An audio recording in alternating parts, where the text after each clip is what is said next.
বাচ্চা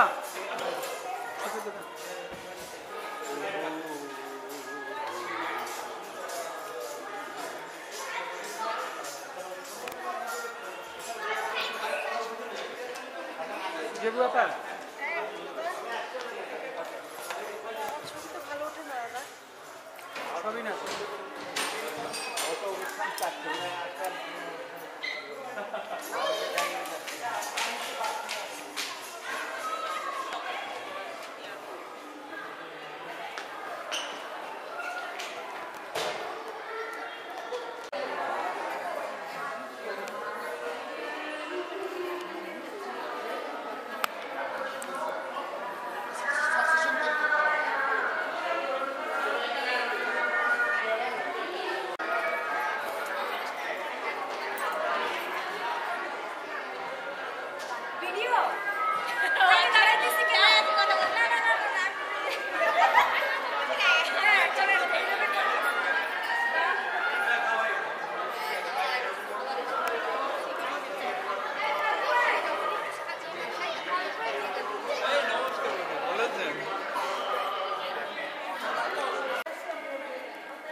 দেশের শ্রেষ্ঠ বুদ্ধিজীবী শিক্ষক চিকিৎসক প্রকৌশলী দেশের শ্রেষ্ঠ সন্তানদেরকে নির্মমভাবে তারা হত্যা করেছিল এই 14ই ডিসেম্বর।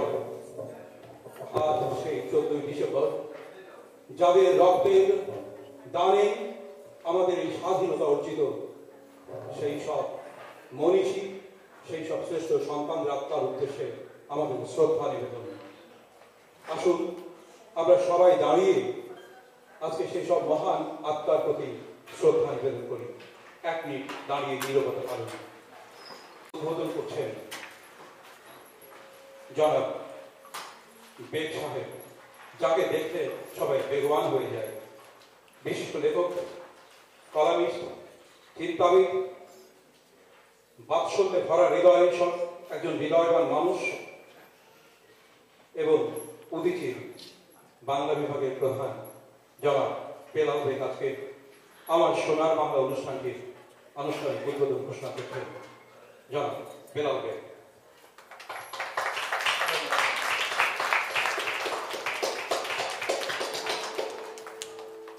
উদীচীর সম্মানিত অভিভাবক, একটু আগে আপনারা আমার সঙ্গে এখানে মাথা নত করে দাঁড়িয়েছিল। যে সময় আমি মাথা নত করেছিলাম, আমার বয়সের কারণে, আমরা ইতিহাসের চাক্ষুষ সাক্ষী হওয়ার কারণে ওই মুহূর্তে আমি অনেকগুলো শহীদের মুখ আমি দেখেছি। আমার নিজের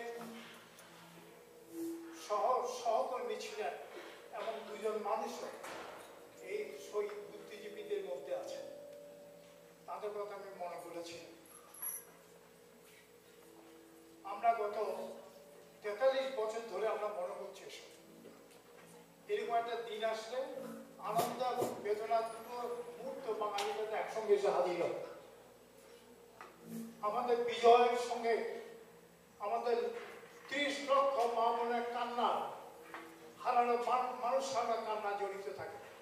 ফলে আমরা এই দিনে আমরা একটু ভাবাবেগ প্রবণ হওয়ার অধিকার রাখি এবং আমরা হই। আমাদের এই সমস্ত দিন আসলে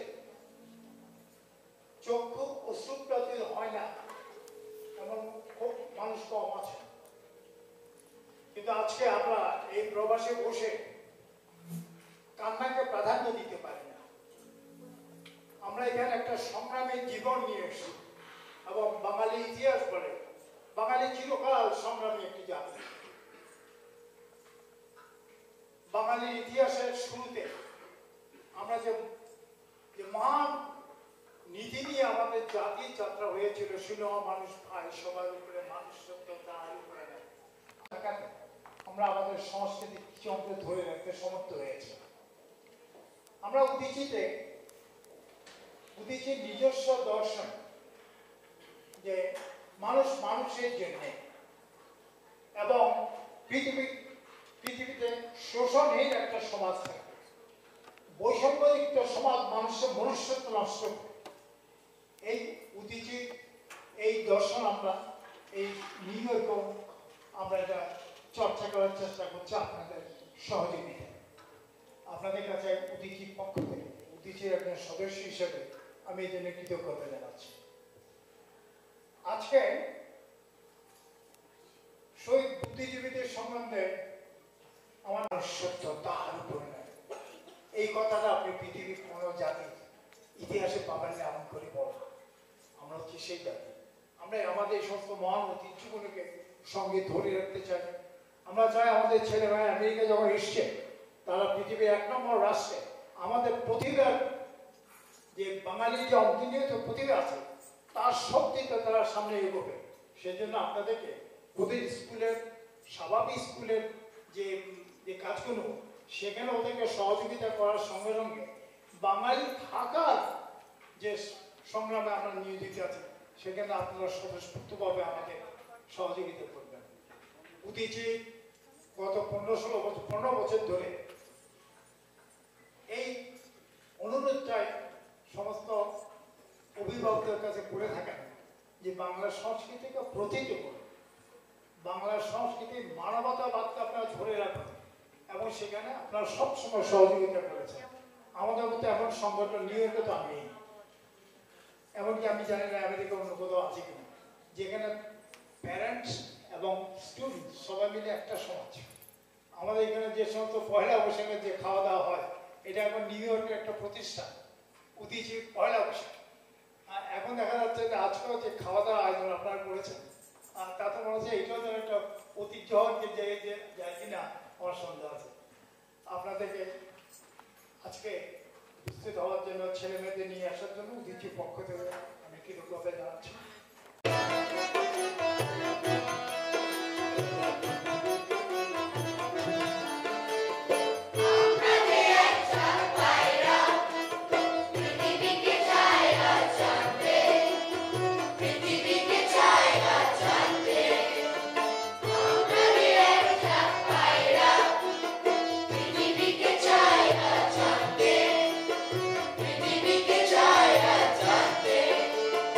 On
ঝাঁক পায়রা এবং আমরা সবাই রাজা। আমরা সবাই রাজা আমাদের এই রাজার রাজত্বে, এটা আপনারা সবাই জানেন, কবিগুরুর গান। কিন্তু এই যে অসাধারণ এই উদ্বোধনী সঙ্গে আমরা যে এক ঝাঁক পায়রা, এই যে এক ঝাঁক পায়রা গান করলেন, এই অসাধারণ গানটির রচয়িতা সম্পর্কে আমি বলবো। এই অসাধারণ গানের রচনা করেছেন এবং সুর দিয়েছেন Udichi school of performing arts new ইয়র্কের অধ্যক্ষ এবং উদিচি যুক্তরাষ্ট্রের সাধারণ সম্পাদক জীবন বিশ্বাস। জীবন বিশ্বাস এবছর আমাদের 12 বছর পূর্ণ হল। 12 বছর একটি সাংস্কৃতিক আন্দোলনের জন্য অবশ্যই কম সময় হয়। আমি আমার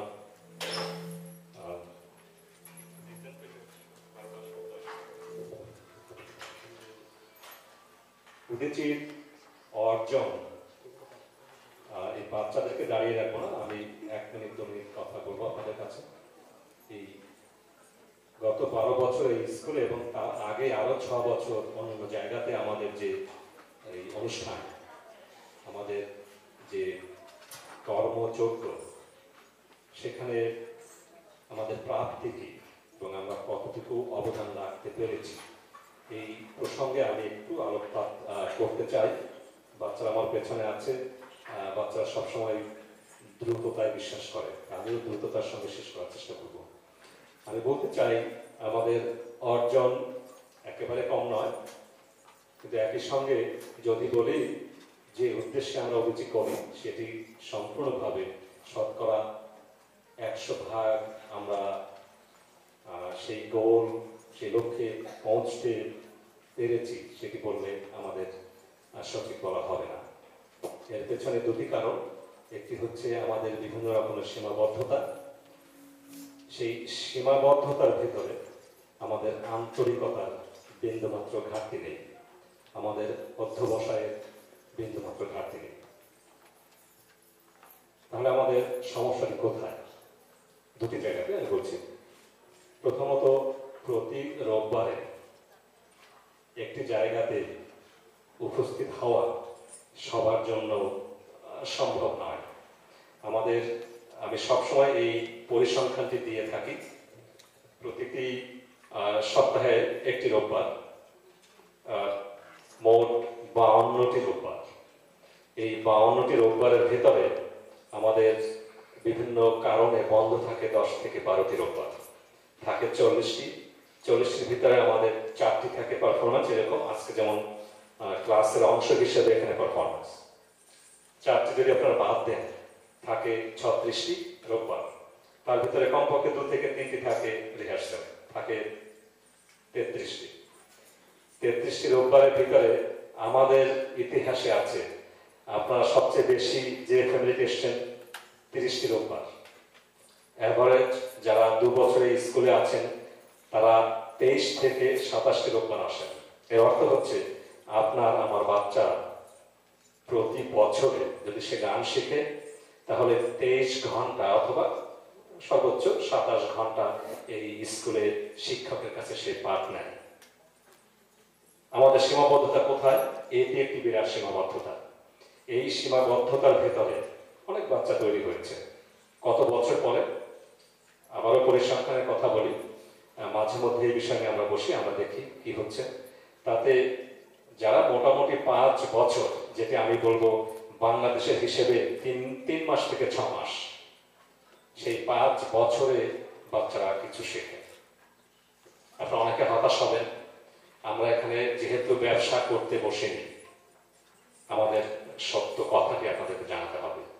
আপনার বাচ্চা যদি 4 থেকে 5 বছর স্কুলে না থাকে, তাহলে ওই হারমোনিয়াম বাজিয়ে যে গান করবে অথবা একটি নাচের সঙ্গে একেবারেই নির্ভুলভাবে নাচবে অথবা কিছু আঁকবে অথবা বাংলায় কিছু লিখবে অথবা তবলা বাজাবে কোনো গানের সঙ্গে, সেই নিশ্চয়তা আমি দিতে পারবো না, এটি সম্ভব নয়। এটি হচ্ছে প্রথম কথা। দ্বিতীয় কথা, আর্থিক অবশ্যই এই স্কুলটি একেবারেই আমরা হাতে গোনা কয়েকজনে বলতে পারি। আমি পেছন থেকে অনেক এর পেছনে আর্থিকভাবে আমাদেরকে অনেক কঠিন সময় পার করতে হয়। আপনারা যতটা সাহায্য করেন তাতে আমাদের, আবার পরিসংখ্যানের কথা যদি বলি, স্কুলের 30% মতো আমাদের আপনাদের সহযোগিতাতে যে টাকাটি আপনাদের তাতে হয়। এটি হচ্ছে বাস্তবতা। বাকি 70% কোনো সময় 65% আমাদেরকে এই স্কুলটি চালাতে হয়। আমাদেরকে চাঁদা বলেন, ব্যক্তিগতভাবে ঢেলে পয়সা, যেভাবেই হোক। কেন করা হচ্ছে? উদীচী কেন করছে? এই আমাদের হাজার বছরের যে ঐতিহ্য সেটিকে প্রবাহমান রাখা।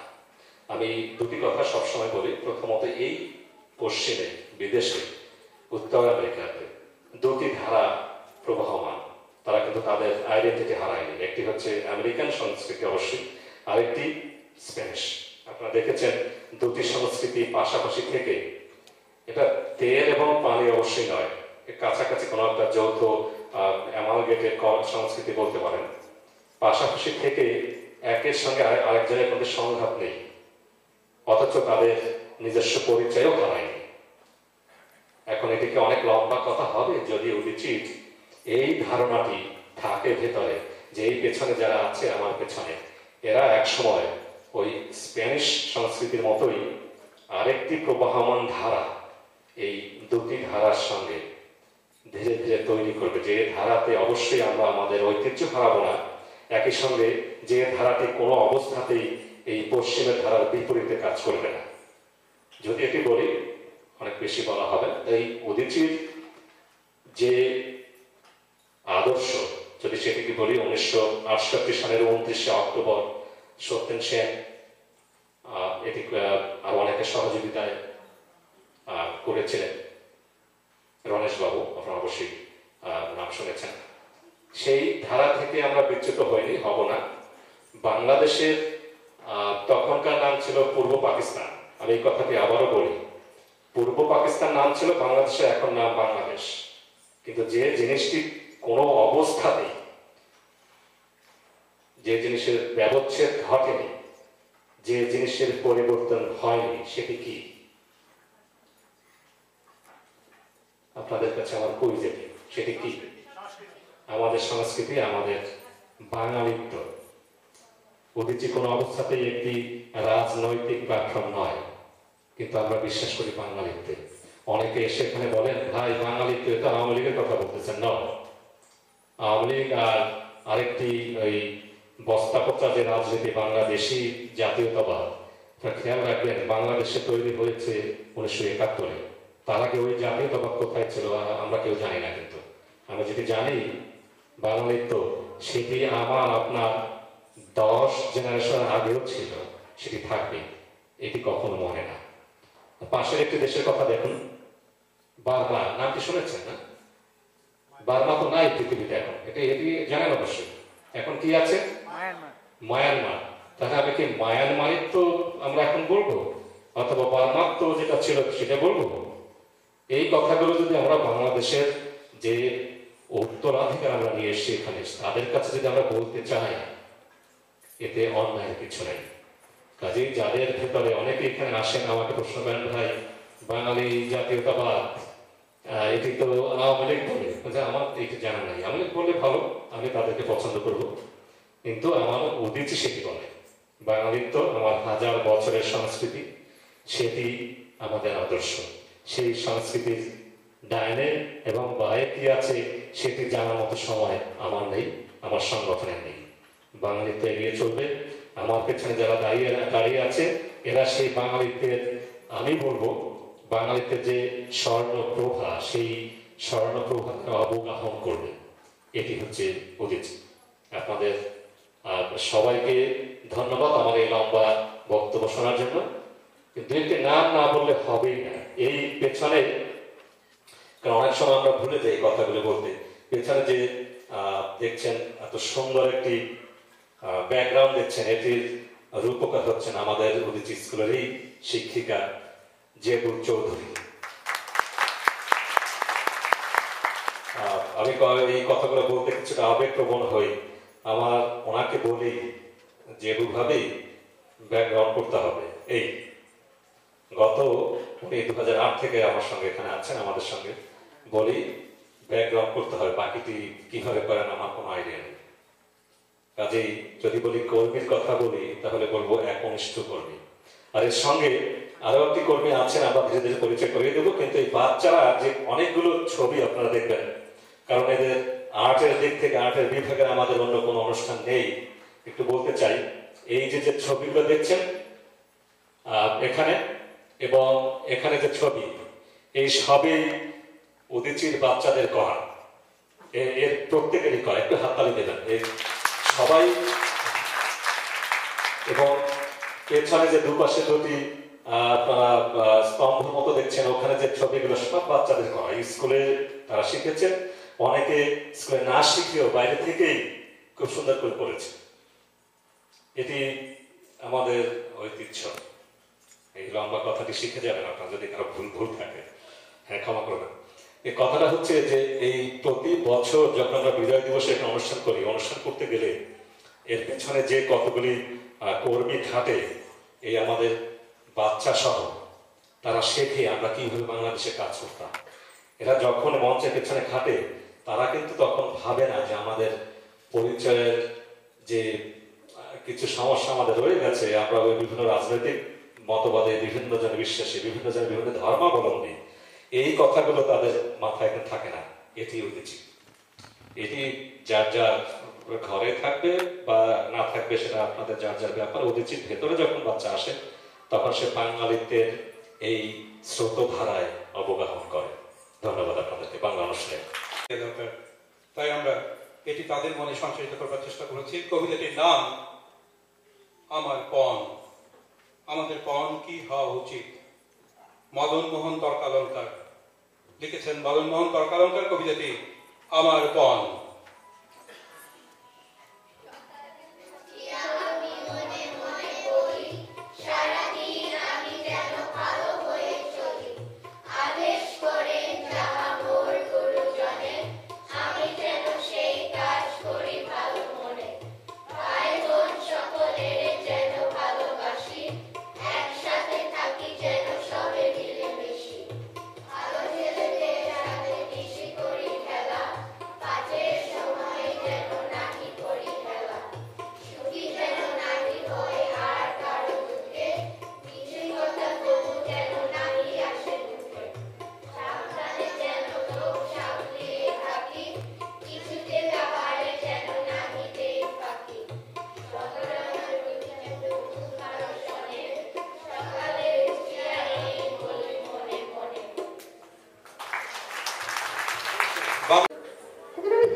আমার নাম অনুমান।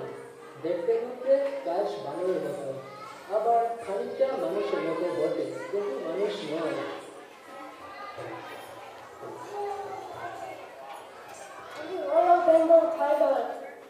আমি বনের বাঘ, এক খুনকারী কর্ম সাগর।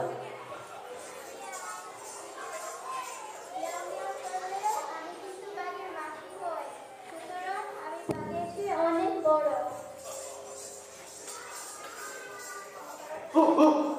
আমার বৈশাখী নাম কুকুর। আমি একটা প্রভু ভক্ত। কখনো কখনো প্রভুর জন্য জীবনটা দিই। তারপরেও মানুষ রাগ হলে আমাদেরকে কুত্তা বলে রাখি না।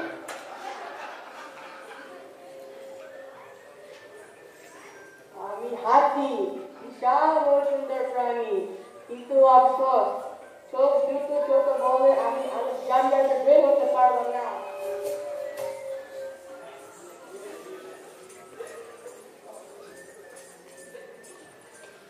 আমি পিঁপড়া, একেবারে ছোট্ট বলে অবহেলা করবেন না।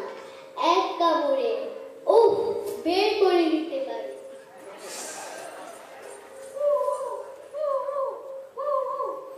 আমি গানের পাখি, মানুষের কণ্ঠ সুন্দর হলে বলে কোকিল কণ্ঠী, কিন্তু আমি এমনই গাধা, আমি নিজের একটা বাসা বুনতে পারি না।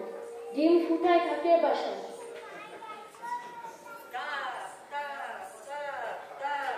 বুঝতে পারছেন পারছেন আমি কার? খুব কর্কশ, গলায় কোনো সুর নাই, শুধু কার। তবু আমি শ্বশুরের সব ময়লা দিয়ে শ্বশুরটা পরিষ্কার রাখি।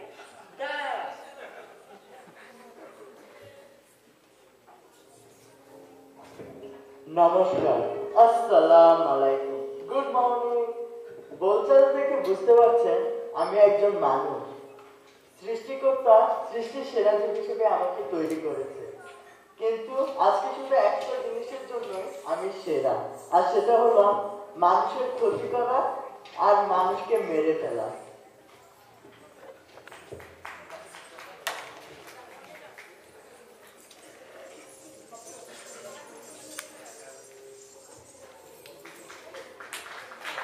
আমরা মানুষ,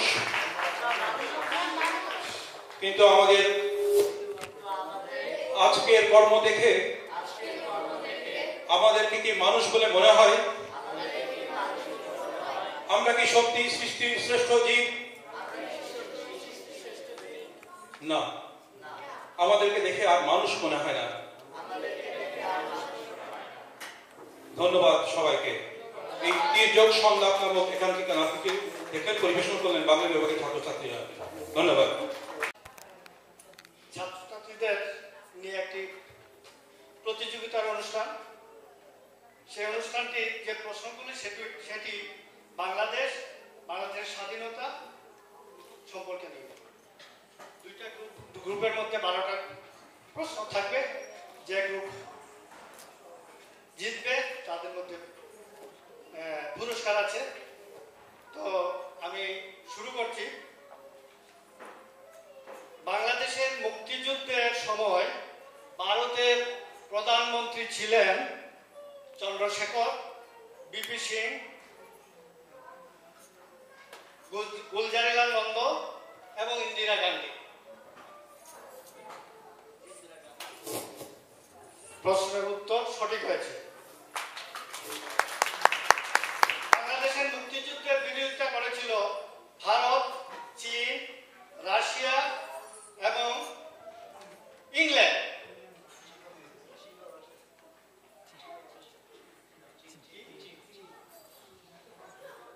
এখানে ওকে, উত্তর সঠিক হয়েছে। প্রশ্ন, বাংলাদেশের প্রথম প্রধানমন্ত্রী সৈয়দ নজরুল ইসলাম, কামরুজ্জামান, তাজউদ্দিন আহমদ, ক্যাপ্টেন মনসুর আলী, তাজউদ্দিন আহমদ। উত্তর সঠিক হয়েছে। 4 নম্বর প্রশ্ন, বাংলাদেশের উত্তরে বঙ্গোপসাগর, মিয়ানমার, ভারত এবং নেপাল। ভারত। উত্তর সঠিক হয়েছে। 5 নম্বর প্রশ্ন, বাংলাদেশে মুক্তিযুদ্ধে শহীদ হয়েছিলেন 50 লাখ, 20 লাখ, 30 লাখ এবং 40 লাখ। 30 লাখ। উত্তর সঠিক হয়েছে। 6 নম্বর প্রশ্ন, পয়লা বৈশাখ কোন ঋতুতে পড়ে? বসন্ত, বর্ষা, হেমন্ত, গ্রীষ্ম।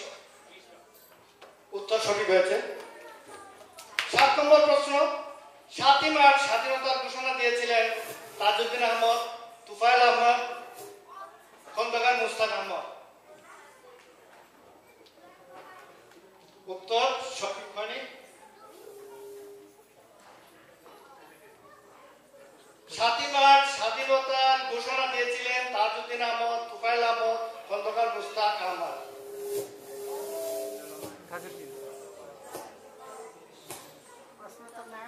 আসলে এদের মধ্যে কেউ স্বাধীনতার ঘোষণা দেয়নি।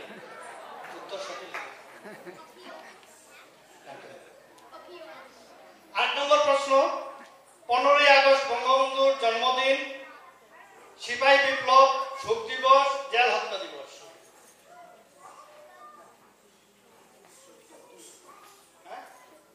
শোক দিবস। উত্তর সঠিক হয়েছে। 9 নম্বর প্রশ্ন, এখন পর্যন্ত স্বাধীনতা বিরোধী যুদ্ধাপরাধীদের ফাঁসি হয়েছে এমন একজনের নাম। নাম বলেন, নাম বলেন। এই মুহূর্ত পর্যন্ত বাংলাদেশের স্বাধীনতা বিরোধী একজন যুদ্ধাপরাধীর ফাঁসি হয়েছে, তার নাম কি?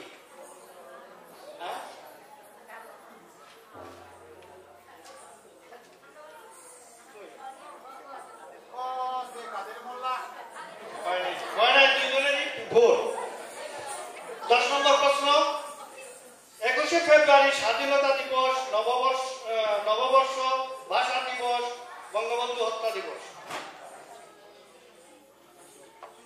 ভাষা দিবস। পৃথিবী বিখ্যাত রয়্যাল বেঙ্গল টাইগার পাওয়া যায় পার্বত্য চট্টগ্রাম, গারো পাহাড়ে, খুলনায়, সুন্দরবনে, ভারতের মেঘালয়ে। সুন্দরবনে উত্তর সঠিক হয়েছে। শেষ প্রশ্ন, সমুদ্রে কোন প্রাণী সবচেয়ে বুদ্ধিমান? তিমি, সমুদ্রে কোন প্রাণী সবচেয়ে বুদ্ধিমান? তিমি, শিল, ডলফিন, ষাঁড়। উত্তর সঠিক হয়েছে। এই 12টি প্রশ্ন ছিল তাদের উদ্দেশ্যে। শ্রোতৃবৃন্দ, আমরা এইসব ছেলেদের বাংলাদেশ এবং পৃথিবীর বিভিন্ন জানার যে বিষয়গুলো সেগুলো আমরা শিক্ষা দিয়ে থাকি। বিশেষ করে বাংলাদেশের মুক্তিযুদ্ধ এবং স্বাধীনতা এবং দেশ নিয়ে শিক্ষার চেষ্টা, তার উপরেই আজকে আমি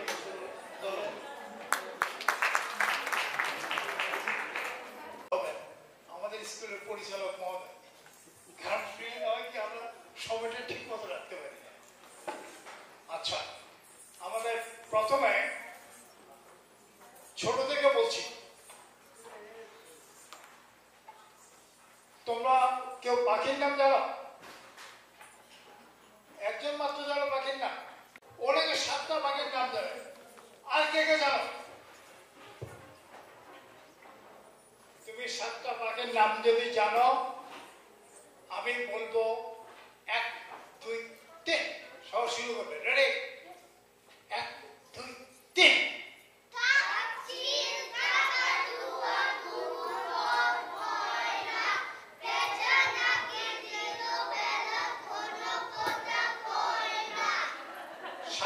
নাম হয়েছে? আচ্ছা, এদেরকে আমি বলছি যে ছোটরা তো এভাবে বলে, কাক, চিল, কাকাতুয়া, ঘুঘু, ময়না, পেঁচারা, কি দিনের বেলা কোনো কথা কয় না। আমি তো বলছি, আচ্ছা বুড়োরা কিভাবে বলে? বুড়োরা কিভাবে বলে? বুড়ো লোকেরা কিভাবে বলে?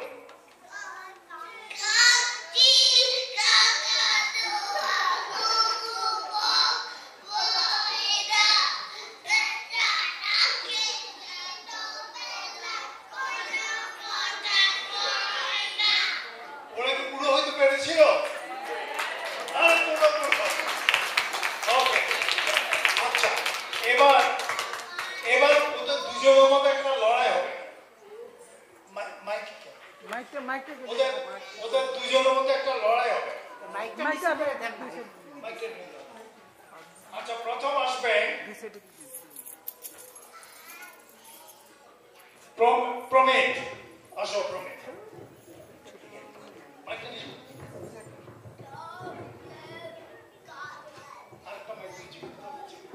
আচ্ছা ঠিক আছে, এই একটা বাকি।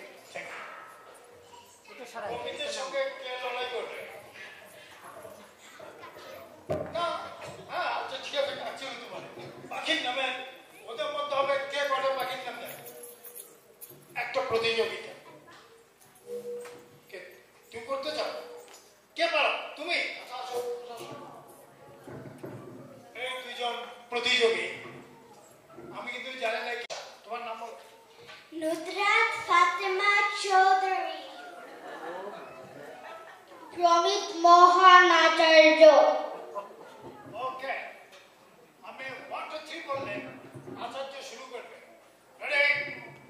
একজন একটা বলবে, তারপর আরেকজন বলবে, একজনটা একজন বলবে। ঠিক আছে? রেডি? গো।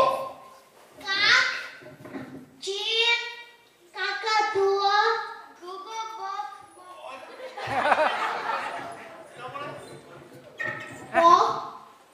ময়না, পেঁচা, নাকে,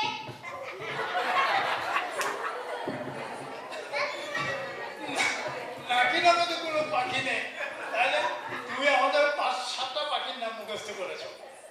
তুমি আচ্ছা সময়, তোমাকে আমরা একটা নাম দেবো। মাইক দাও।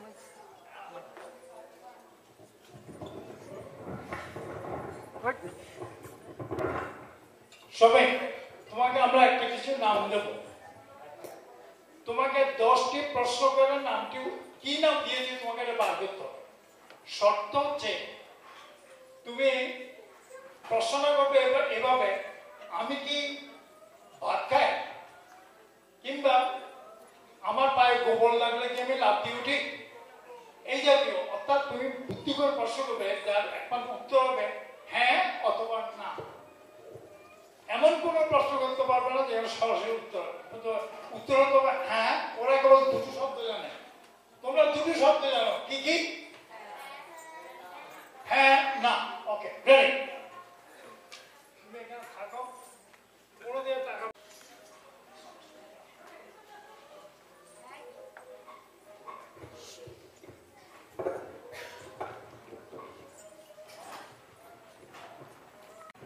আমার নাম কি জায়গার নাম?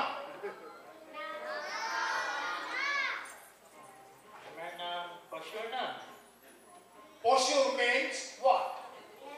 Animals, okay? হ্যাঁ। দুটো প্রশ্ন গেল।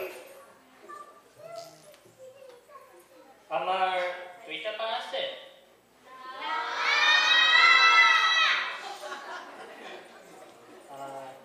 আমার চারটা পা আছে? চারটা প্রশ্ন চলে গেল। আমি মাংস খাই? মাংস খায়? আপনারাও চিন্তা করতে পারেন, আপনাদের পরীক্ষা একসঙ্গে। বলো, 5টা গেল। আমি সুন্দরবনে থাকি? আমি সুন্দরবনে থাকি? 6টা গেল। তুমি সুন্দরবনেও থাকো না। 4টা পা আছে।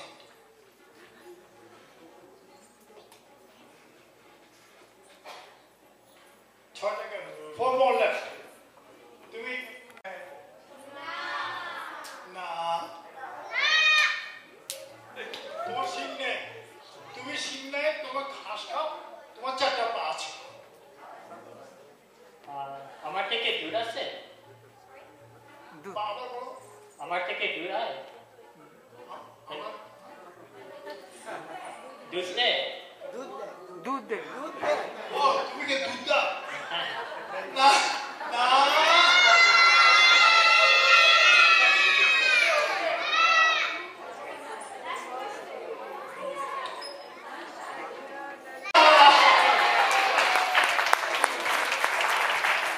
তোমার মতো লাগে? তোমার মতো লাগে? Thank you. আচ্ছা, বেশ।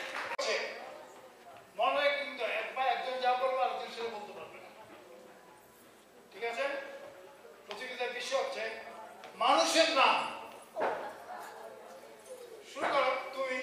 সূর্য, মাইকেল, এই, চুপ করবে না। Udita, Udita. Rishabh, Go, go.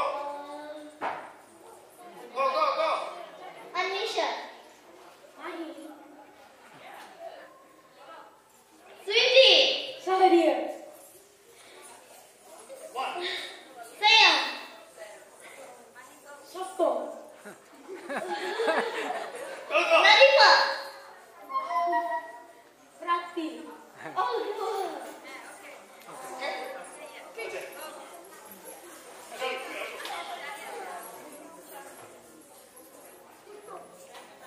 Hey, no help.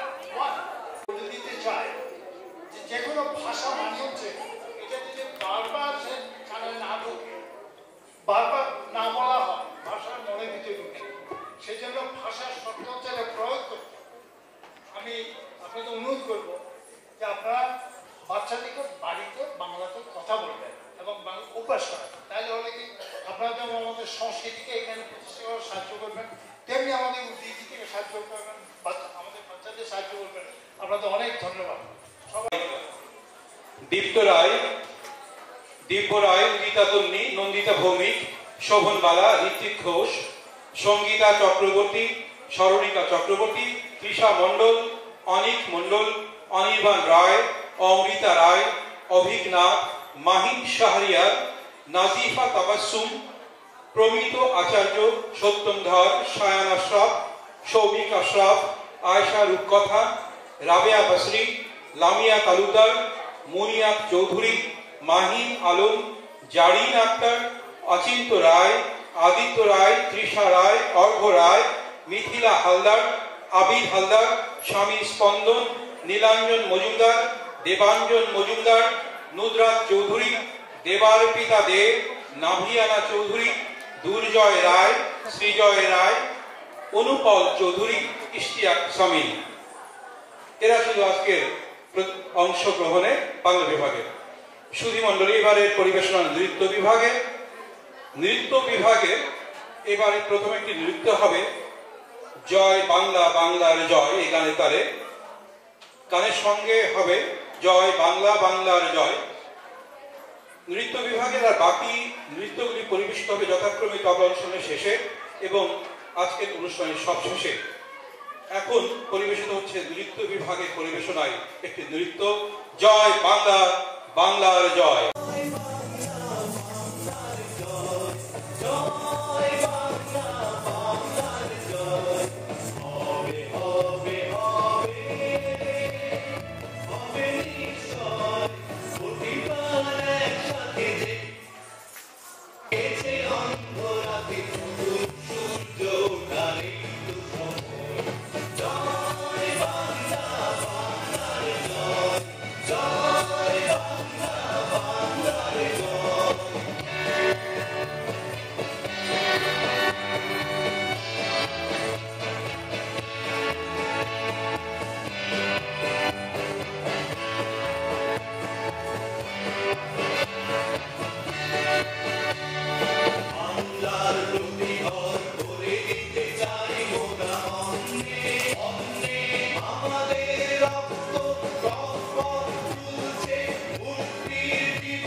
অংশগ্রহণে ছিলেন উদিতা তন্ডি, দীপ্ত রায়, নাজিফা তাবাসসুম, মুনিয়াত চৌধুরী, তৃষা মণ্ডল, লামিয়া তালুকদার রাত্রি, রাবেয়া বসরি, অমৃতা রায়, মিথিলা হালদার, সরলিকা চক্রবর্তী, জারিন আক্তার, মিথিলা হালদার, তৃষা রায়, নাভিয়ানা চৌধুরী। এটি পরিচালনা করেছেন উদিচি স্কুল অফ পারফর্মিং আর্টসের নৃত্য বিভাগের শিক্ষিকা লাকি খান। এবারে আমাদের পরিবেশনা তবলা পরিচালনায় তবল মোদক। আমরা একটু সময় নেব মঞ্চ গুছিয়ে নেবার জন্য তবলা বিভাগের পরিবেশনার আগে। আমরা এখন তবলা দিয়ে একটু আপনাদেরকে খেলা দেখাবো। আর বিশেষ করে আমার এই ছোট্ট বোনিরা দেখেন কি সুন্দর ড্রেস করে আসছে, একটু তালি দেন জুড়ে। আমার ড্রেস ভালো না, কিন্তু ওরা ড্রেসটা দেখে আমার ভালো লাগছে যে ওরা আজকে খুব ভালো করবে। আর ভুল টুল হলে একটু ক্ষমা করে দেবেন। বিশেষ করে ও আছে বোধহয় 2 মাসও হয় না, ও 1 মাস কি, কিন্তু ও আছে অনেকদিন ধরে। আর ছোটদের মধ্যে অনেকে আসে নাই। ওর মাঝখানে ওরা কি বাঁচাবে, ওরা এক্সপ্লেন করবে, একটু শুনে নেবেন। Thank you.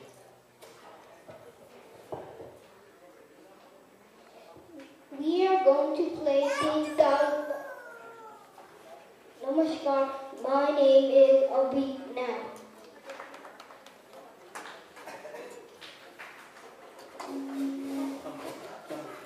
Namaskar, my name is Argo Roy.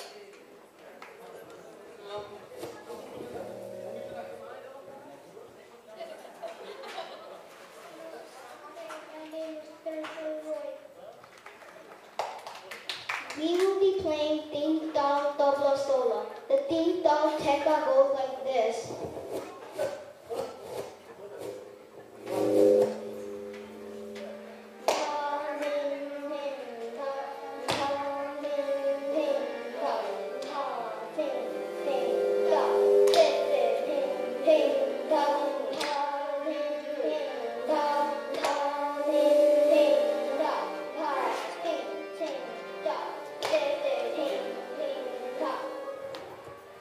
First, we will play in Utan, which is respect for the audience. First, we'll play in slow loy, then we'll do double loy, then we'll do a gaida and juggernaut.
আমার নাম Hrithik Ghosh. Assalamualaikum, my name is Shayan Ashraf. নমস্কার, my name is Anik Mondal. Namaskar, my name is Anirban Roy.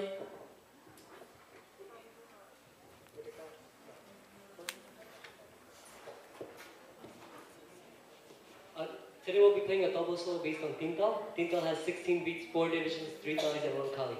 The take up for Tintal goes like this.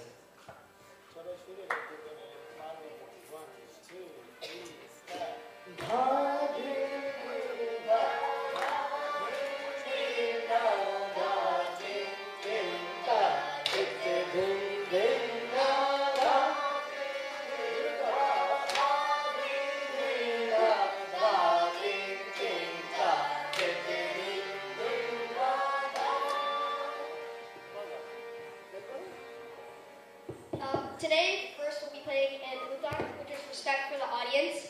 Then we'll do our solos. After that, some Dharana. And then we'll finish it off with a Jakudan.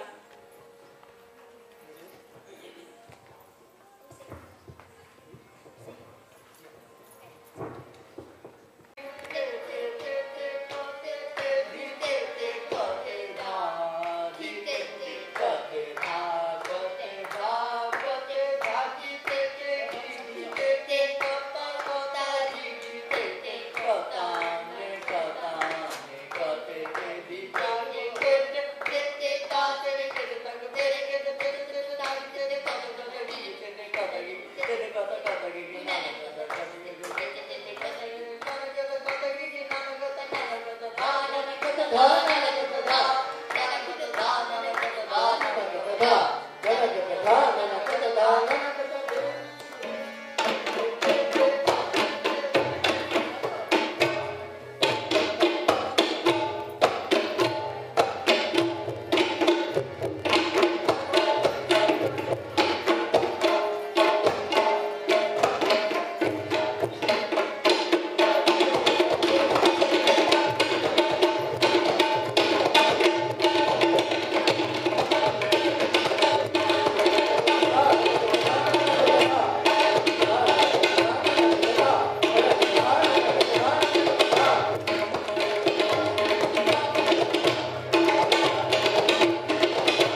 স্কুলের বার্ষিক অনুষ্ঠান বিজয় দিবস উদযাপন করে থাকি।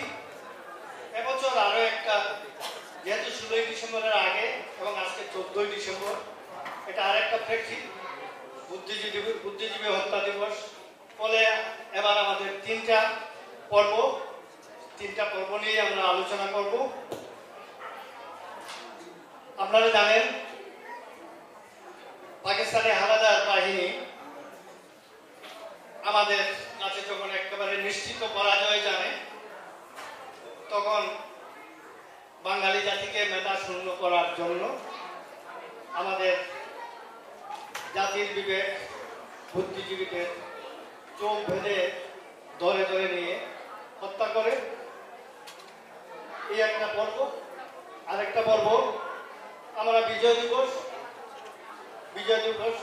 14ই December যেমন বেদনাদায়ক, বিজয় দিবস বেদনাদায়ক, তার সাথে আবার বিজয় উল্লাসও আছে।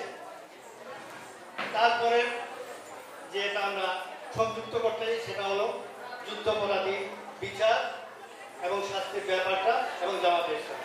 আমি তিনজনকে তিনটা পর্ব দিয়ে শুরু করব। আমি মাহমুদুল্লাহ ভাই বিজয় দিবস নিয়ে আলোচনা করবেন।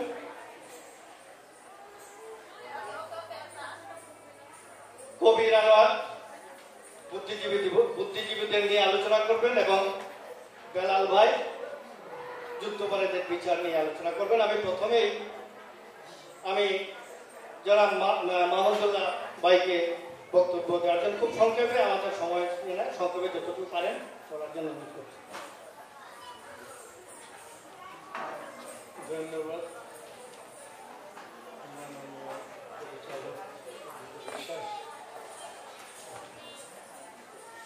শুভ সন্ধ্যা উপস্থিত ছুটি। আমি শুরুতেই 1971 সালের মহান মুক্তিযুদ্ধের সকল শহীদের স্মৃতির প্রতি গভীর শ্রদ্ধা নিবেদন করছি। শ্রদ্ধা নিবেদন করছি বাংলাদেশ রাষ্ট্রের স্থপতি বঙ্গবন্ধু শেখ মুজিবুর রহমান, 1971 সালের স্বাধীন বাংলাদেশ সরকারের মহান প্রধানমন্ত্রী তাজউদ্দিন আহমদ এবং তার সহকর্মী এবং ভাষা আন্দোলনের সকল শহীদদের। বিজয় দিবস নিয়ে আমাকে বলতে বলা হয়েছে। বিজয় দিবস হয়েছে মুক্তিযুদ্ধের সাফল্য। মুক্তিযুদ্ধ আমরা কেন করি? আমরা পাকিস্তানের অংশ ছিলাম। পাকিস্তান রাষ্ট্রে থাকার সময় আমাদের কি অভিজ্ঞতা হলো? এক, তারা আমাদেরকে ঔপনিবেশিকভাবে শোষণ এবং শাসন করেছে। সেই জন্যই 1972 সালে যে শাসনতন্ত্র তৈরি করা হয়েছিল তাতে ধর্মনিরপেক্ষ বাঙালি জাতীয়তাবাদের ভিত্তিতে সমাজতন্ত্রের কথা সেখানে বলা হয়েছিল। বাঙালি জাতীয়তাবাদ, সমাজতন্ত্র, গণতন্ত্র, এই চার মূলনীতির ভিত্তিতে বাংলাদেশের সংবিধান প্রণীত হয়েছিল। আমরা হারিয়েছি, তারা ছিলেন আমাদের স্বপ্নের বাংলাদেশ গড়ে তোলা কারিগর। তারা ছিলেন নিজ নিজ অঙ্গনে শ্রেষ্ঠ মানুষ। আমি জহির রেহানের কথা বলতে পারি, সাংবাদিকতায় সিরাজউদ্দিন হোসেন, শহীদুল্লাহ খান স্যারের কথা বলতে পারি, চিকিৎসায় আলেম চৌধুরীর কথা বলতে পারি। এরা প্রত্যেকেই তার নিজ নিজ অঙ্গনে অত্যন্ত কীর্তি লোক ছিলেন। যখন আমাদের যুদ্ধ একটা পরিণতির দিকে যাচ্ছে, যখন আমরা স্বাধীনতার দিকে এগিয়ে যাচ্ছি, সেই মুহূর্তে এই হানাদার পাকিস্তান বাহিনী যারা আমাদেরকে শোষণ করেছে, তাদেরই সাথে আমাদের বাঙালি কিছু কুলাঙ্গার এই সহযোগিতা করে সেই আল বদর, আল শামস, রাজাকার এরা পথ দেখিয়ে আমাদের এই শ্রেষ্ঠ সন্তানদেরকে, আমাদের স্বপ্নের বাংলাদেশ গড়ার কারিগরদের আমাদের কাছ থেকে সরিয়ে দেয় এবং নির্মমভাবে টর্চার করে। আজকেও কিন্তু বাংলাদেশে বুদ্ধিজীবীর অভাব নাই।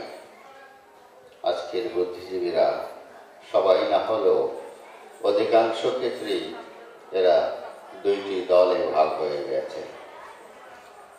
কারো কারো ক্ষেত্রে এটাও বলা যায়, যখন যে সরকার আসে তার একটা বাহিনী এই বুদ্ধিজীবীদের মধ্য থেকেই তৈরি হয়ে যায়। তাই একটা বিরাট পার্থক্য আমরা এই 14ই ডিসেম্বরে যাদের স্বাধীনতার আগে হারিয়েছি, সেই বুদ্ধিজীবীদের সাথে বর্তমানে অধিকাংশ বুদ্ধিজীবীদের সাথে একটা পার্থক্য আমরা লক্ষ্য করতে পারি। তাহলে আমি পার্থক্যটা খুব বড় করে দেখতে পারবো। গণেশ দাশগুপ্ত, সত্যেন সেন এরা বাঙালির মুক্তির কথা বলেছেন, মুক্তির সংগ্রামের কথা বলেছেন, তারা সাধারণ মানুষের কথা বলেছেন। আজকে যেমন আমরা দেখি শহর কেন্দ্রিক উন্নয়ন কিংবা দেখি অর্থনৈতিক উন্নয়ন, আমি যদি বলি যে এটা কতটা সেই সাধারণ মানুষকে বা তার ঘরে পৌঁছতে পেরেছে, সেটা আপনারা যদি সাম্প্রতিক কিছু কাণ্ড দেখেন তাহলেই বুঝতে পারবেন।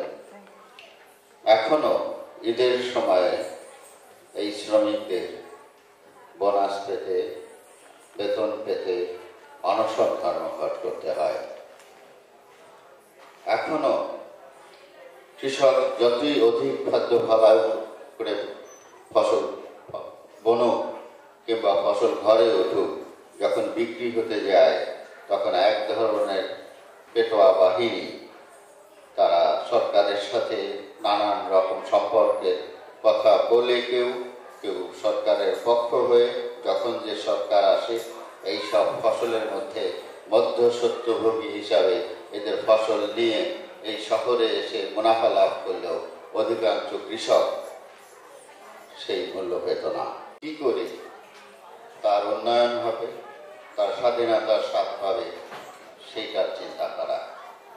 আমি এই 14 তারিখে যাদেরকে হারিয়েছি তাদের প্রতি শ্রদ্ধা জানিয়ে আমার বক্তব্য শেষ করছি। আমাদের সময় খুব কম।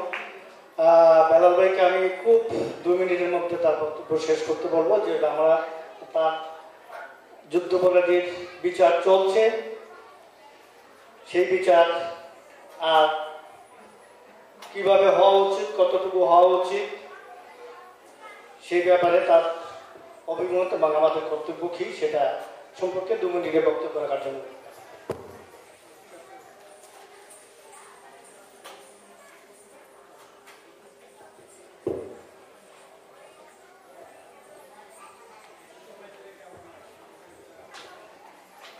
সুধীমণ্ডলী,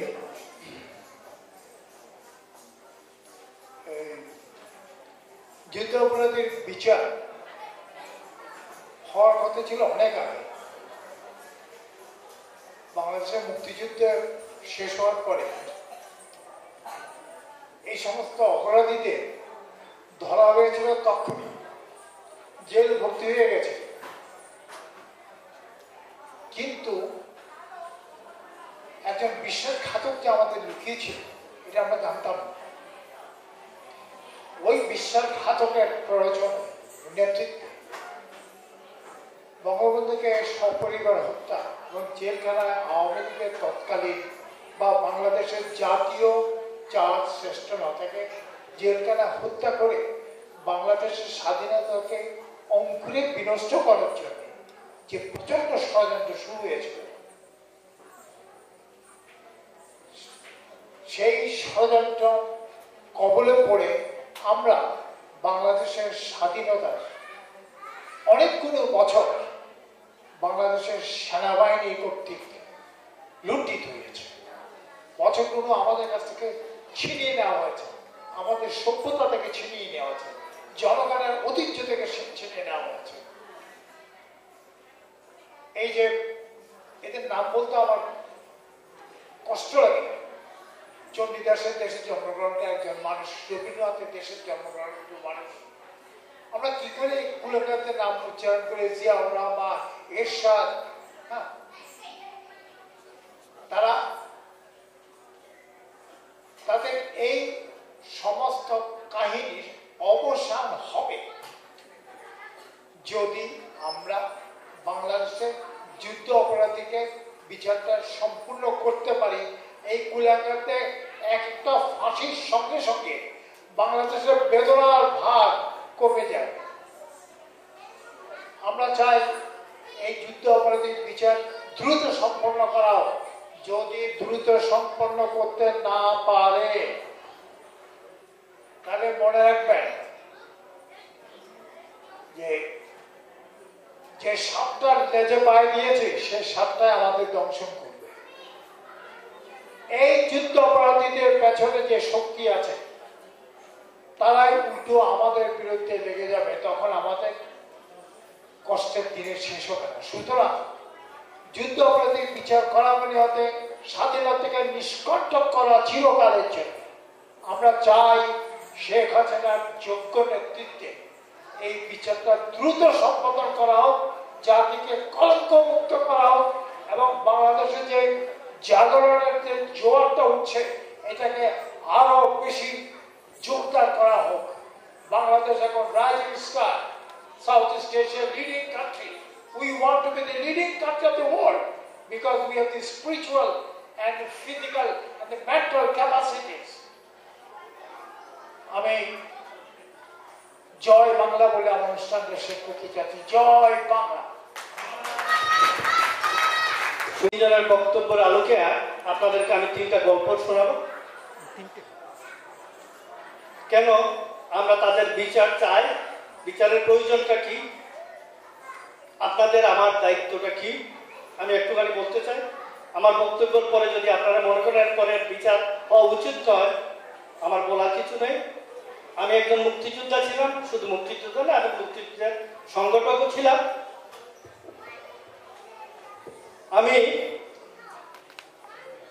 আমি মেঘালয়ে, আমি তো মুক্তিযুদ্ধের নভেম্বরে মেঘালয়ে আছি। মেঘালয়ের পাশে বাংলাদেশের গোয়েন্দাঘাট থানা। আমি এই গল্পটা আমি আগেও বলছি, আবার আপনাদেরকে স্মরণ করে দেওয়া আমি প্রয়োজন মনে করি। গোয়েন্দাঘাট থানায় আক্রমণ করা হবে, আগের দিন রেকি করা হয়েছে 5 জন ছেলেকে পাঠিয়ে। রেকি মানে কোন দিকে কিভাবে কি আক্রমণ করা হবে সেই ধারণা নিয়ে আসার জন্য। তো সেই ছেলেগুলো ফিরে আসার সময় কিছু কই মাছ নিয়ে আসছিল। তো মুক্তিযুদ্ধ, আমার বাসা ছিল আলাদা, মুক্তিযুদ্ধের ক্যাম্পে নিয়ে এত খাওয়া ঠিক না। আমার বাসায় দেখে তারা বলছিল, দাদা কালকে এই মাছগুলো আমরা খাবো, আপনার ঘরে যেন রান্না হবে। ক্যাপ্টেন, বিএসএফ ক্যাপ্টেন রাও আমাকে একটা জিপ দিয়ে বলছিল যে গেটে অ্যাটাক করলে পরে যদি কোনো ক্যাজুয়ালিটি আসে, আহত লোক আসে, তাই আর তুমি এটার সাথে সাথে যখনই আসে তুমি শিলং নিয়ে যাবো। আমি স্ট্যান্ড বাই ছিলাম। রাত্রে 2-3টার সময় 3 জন বেঙ্গল রেজিমেন্টের সিপাহী আসে, আমি তাদেরকে নিয়ে যাই। আমি খুব সংক্ষেপে বলছি। পরের দিন আমি যখন 3টার দিকে শিলং থেকে ফিরে আসি, তো এই যে কই মাছ নিয়ে আসছিল সেই লোকগুলো, যে 5 জন, সেই ছেলেগুলো ওই যুদ্ধে ওই এটাকে অংশগ্রহণ করে। তা আমি যখন যেই মাত্র বাসায় ফিরেছি, তখনই আপনার একটা মুক্তিযোদ্ধা এসে আমাকে বললো যে দাদা আপনি নদীর ঘাটে আসেন, 3 জনের লাশ এসেছে, সেটাকে নিয়ে আসতে হবে। আমি গেলাম। আমি তাদেরকে দেখে আমার চোখর ঝোলেই তাদের দেহ, তাদের শরীর বাসিত হচ্ছে। যে 5 জন লোক, যে ছেলে গিয়েছিল, সে 5 জনের 3 জনের লাশ আমি নিয়ে আসলাম। আমাদের আর কই মাছ খাওয়া হয় না।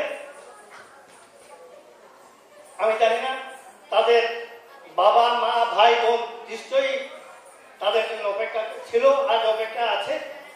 বলেন, আপনারা যদি আপনাদের কোনো ভাই হয়, আপনারা কিন্তু সেই বিচার চাবেন না? নিশ্চয়ই চাবেন।